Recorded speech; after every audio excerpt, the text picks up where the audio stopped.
வணக்கம். பரபரப்பு மீடியா செய்திகளுக்காக நான் நிரோஷன்.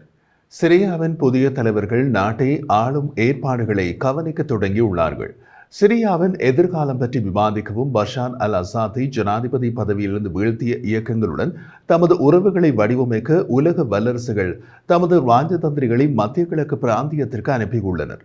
அமெரிக்க ராஜாங்க செயலாளர் ஆண்டனி பிளிங்கன் ஜோர்டானில் மன்னர் இரண்டாம் அப்துல்லாவை சந்தித்த பின்னர் துருக்கி ஜனாதிபதி எர்டோகனை சந்திப்பதற்காக துருக்கிக்கு செல்வதற்கு முன் சிரியாவுக்கும் அதன் அண்டை நாடுகளுக்கும் இது வாக்குறுதியளிக்கும் நேரம் என்று கூறினார்.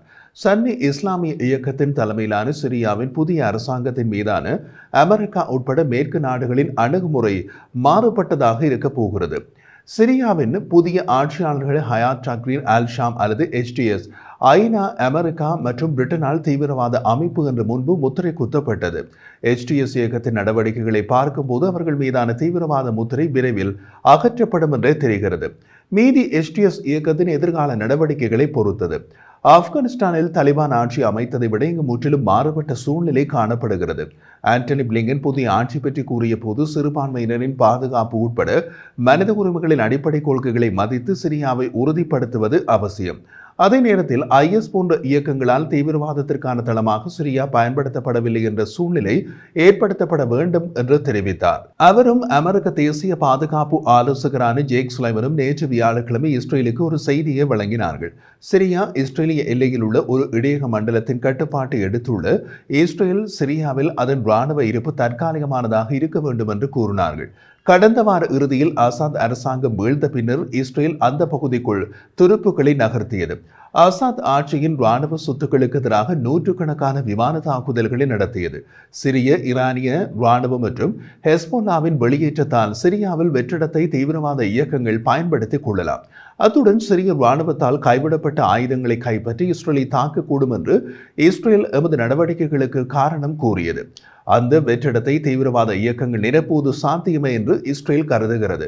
எனவே இஸ்ரேலிய தரைப்படைகளை சிரியாவில் உள்ள இடையக மண்டலத்திற்குள் கொண்டு சென்றது என்று திரு பிளிங்கன் ஜோர்டானில் செய்தியாளர்களிடம் கூறினார். அவர் மேலும் கூறிய போது இஸ்ரேல் எங்களிடமும் மற்றவர்களிடமும் கூறிய போது இது ஒரு தற்காலிக நடவடிக்கை என்று தெளிவுபடுத்தியது.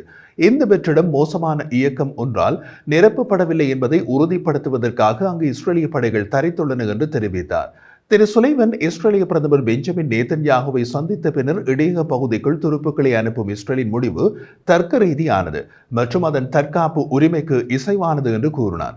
ஆனால் அங்கு இஸ்ரேலின் இராணுவ பிரசன்னம் நிரந்தரமாக இருக்காது என்ற எதிர்பார்ப்பு அமெரிக்காவுக்கு இருப்பதாக அவர் கூறினார்.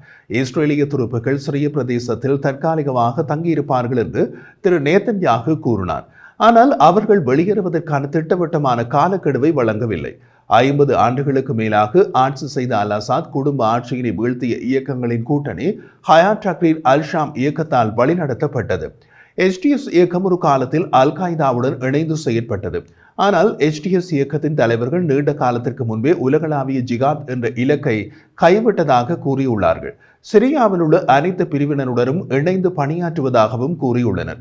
ஆனால் அவர்களின் நிகழ்ச்சி நிரல் என்ன என்பதை இனிமேல் தான் பார்க்க வேண்டும்.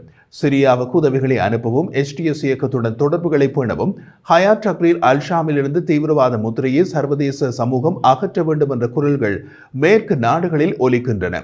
HTS இயக்கம் சிரியாவை கைப்பற்றிய பின்னர் சிரியாவுக்கு உயர்மட்ட தூதுக்குழுவை அனுப்பிய முதலாவது நாடு துருக்கி. நேற்று வியாழக்கிழமை துருக்கியின் தூதுக்குழு டமாஸ்கஸ் சென்று இறங்கியது. HTS ஒரு துருக்கி ஆதரவு இயக்கம் என்பது வேறு விஷயம்.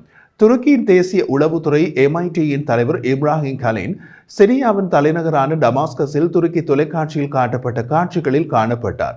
அந்த காணொலியை பதிவு செய்த போது திரு கலீன் உமையாத் மசூதியை சுற்றி ஆயுதமேந்திய துருப்புக்களுடன் வெளியேறுவது காட்டப்பட்டது.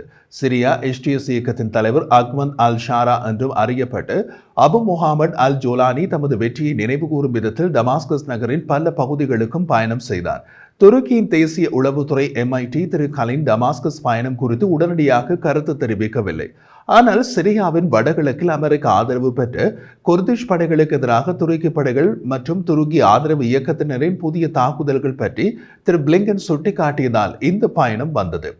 துருக்கி குர்திஷ் படையை தீவிரவாத குழு என்று அழைக்கிறது. சிரியாவின் வடகிழக்கில் உள்ள குர்திஷ் இயக்க தலைமையிலான சிவில் நிர்வாகம் நேற்று வியாழக்கிழமை அனைத்து அரசாங்க கட்டடங்களுக்கு மேலே சிரிய சுதந்திர கொடியை உயர்த்தியதாக கூறியது. இது சிரியாவின் ஒற்றுமை மற்றும் தேசிய அடையாளத்தை உறுதிப்படுத்துவதாக குர்திஷ் நிர்வாகம் கூறியது. இது டமாஸ்கஸின் புதிய தலைவர்களுக்கு குர்திஷ் இயக்கங்களின் ஒரு சமிக்ஞை என்று பார்க்கப்படுகிறது. குர்திஷ் பகுதிகள் இப்போதும் குர்திஷ் இயக்கங்களின் கட்டுப்பாட்டிலேயே உள்ளன. அந்த பகுதிகளுக்குள் HTS இயக்கம் செல்லவில்லை. பல ஆண்டுகளாக நடைமுறை தன்னாட்சி பகுதி முழுவதிலும் குர்திஷ் தலைமையிலான இராணுவ பிரிவான சிரிய ஜனநாயக படைகள் SDF சிரிய உள்நாட்டு போரில் அசாத் ஆட்சி அல்லது எதிர்க்கட்சியுடன் இணையாமல் தங்களை ஒரு சுதந்திர கட்சியாக நிலைநிறுத்தி கொண்டுள்ளன. அதே நேரத்தில் சமீபகால நாட்களில் டமாஸ்கஸில் உள்ள புதிய அரசாங்கத்துடன் தொடர்பு கொள்வதற்கான தயார் நிலையை அவர்கள் வெளிப்படுத்திக் உள்ளனர். SDF அமெரிக்க ஆதரவு இயக்கம். இஸ்ரேலிய ராணுவம் சிரிய எல்லையில் 155 சதுர மைல் மண்டலத்திற்குள் நகர்ந்துள்ளது. இஸ்ரேலிய துருப்புக்கள் 1973ஆம் ஆண்டு போருக்கு பின் முதல் தடவையாக சிரிய எல்லைக்குள் ஆழமான நிலைகளை எடுத்தன. இஸ்ரேலிய ராணுவம் இஸ்ரேலிய நிருபர்களை முதல் தடவையாக சிரியாவுக்குள் ஒரு வழிகாட்டி சுற்றுப்பயணத்திற்கு அழைத்துச் சென்றது.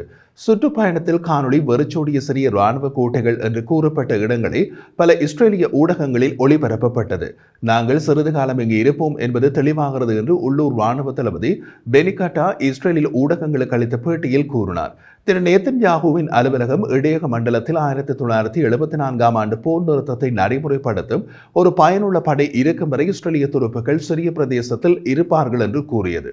இஸ்ரேலின் கூட்டாளிகள் சிரியாவில் இடையக மண்டலம் மற்றும் அதற்கு அப்பால் உள்ள சிறிய நிலப்பரப்பை கைப்பற்றிய விஷயத்தில் பெரும்பாலும் மௌனமாக உள்ளனர். இருப்பினும் இஸ்ரேலை தரைப்படைகளை திரும்ப பெறவும் சிரியாவின் இறையாண்மையை மதிக்கவும் பிரான்ஸ் அழைப்பு விடுத்தது.